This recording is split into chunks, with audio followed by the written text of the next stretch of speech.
But all right, let's talk OKC versus Jazz. This Playoff P. Man, playoff P. Playoff P. Shout out to Playoff P.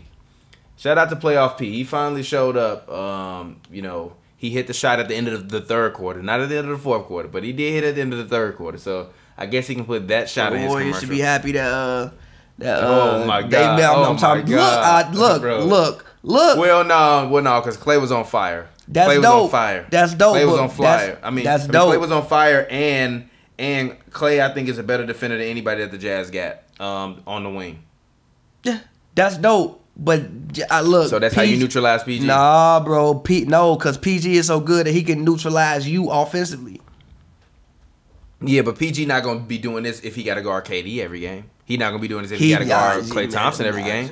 He went out there. What you mean? See how Melo looked too? Melo looked decent today. I mean, Melo ain't look bad today. Abrinas was hitting threes. I mean, Melo was 2 of 7 from 3. He was cool. Abrinas was hitting threes. Playoff Melo was around for like a little bit of the first half. Yeah, for a little bit of the first half. That's cool. That's terrible. When they needed, look, bro. Hey, man, when ESPN said that Melo was 60 something, we all was mad. We all was mad. Right. I don't know if I should. You know what? Yeah, ESPN, y'all might be visionaries over there. Maybe people need to stop calling y'all dumb. Y'all might be visionaries because you saw that before anybody else. But no, a couple times when the game was still close in the first half, and when what they do, dump the ball down to Melo, clear him out, and Melo got him a bucket. Yeah, Melo can still do that shit. Yeah. I don't care how old we get, as long as Melo ain't 50, Melo can still do that. You can still dump him the ball when you need a bucket, and he'll get you a bucket. Also, he got to the line today. I feel like I hadn't seen Melo at the foul line in like 3 months.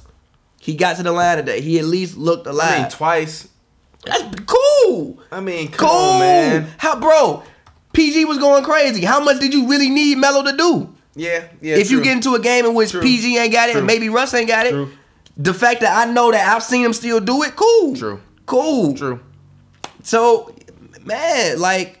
Yeah, I mean, in the first quarter, Melo hit a 13-foot jumper, and then he hit like a 15-foot jumper with like 3 minutes left. That's what you needed because at that point in time, the game that I'm, the thing that I'm noticing about, what's going to be also in this series. Go ahead. I love Billy Donovan's rotations.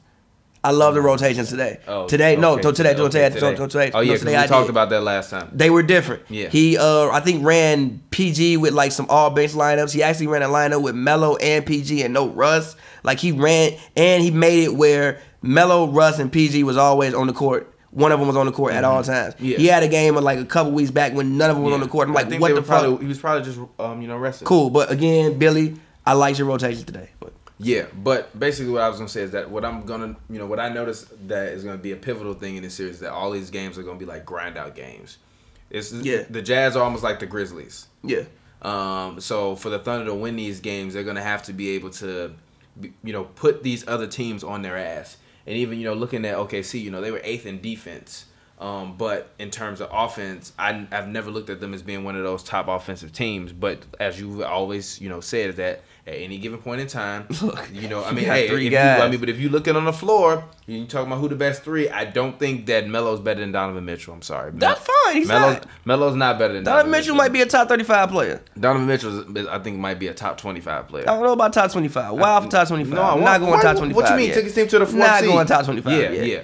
No, Ben Simmons is top 25 player. Donovan Mitchell was more around a 30 to 35 range. Come on, man. No, come on, man. First of all, you know how great Oklahoma City is 8th in terms of offense. So they were 8th in terms of offense, and they were 8th and they were 10th in terms of defense. So the thing about them is that they only score 106 points. So they put up 116 points this game, which is great for them against a team like the Jazz. Because even if you're looking at Utah's the number 2 defensive team behind Boston in the NBA, and they was only behind by like a 0.1 percentage points in terms of the points. So Utah, you playing against the best defensive team. You got Rudy Gobert. Steven Adams was out there swarming. He was tapping, baskets back in. That that dunk that he had where he hurt his arm. I think they said he had like a stinger and his arm went dead for like 3 minutes because he dunked the ball so hard. But he was still out there playing, like running and all that crazy stuff. So he laid the ball up with a stinger. Like he couldn't even lift his arm up. Insane.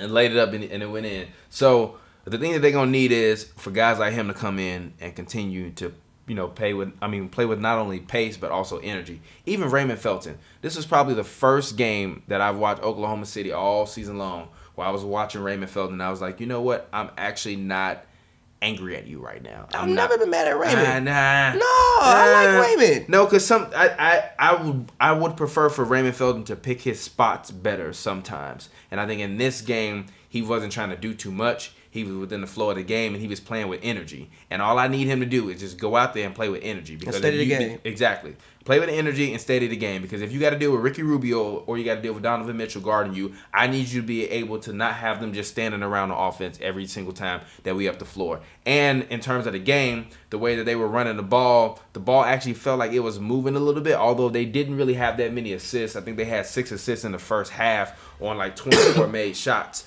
So for OKC, I think that they're going to win this series. I think Donovan Mitchell will probably wind up having a 40-point game, and everybody's going to be like, see, this is why he deserved to be Rookie of the Year over Ben Simmons. Ben Simmons just had a triple-double. Shut the fuck up. But, look, it might go 6. Maybe, but go ahead. One thing I do want to say is, judging off with the last 2 minutes of the game, Alex Burks got to get more playing time. Mm-hmm. Reason being is because besides Donovan, like, who else do you have on this team that can really, like, go get buckets? Like, yeah, nobody else. You really don't. Against the Thunder, you need somebody else that can go get buckets.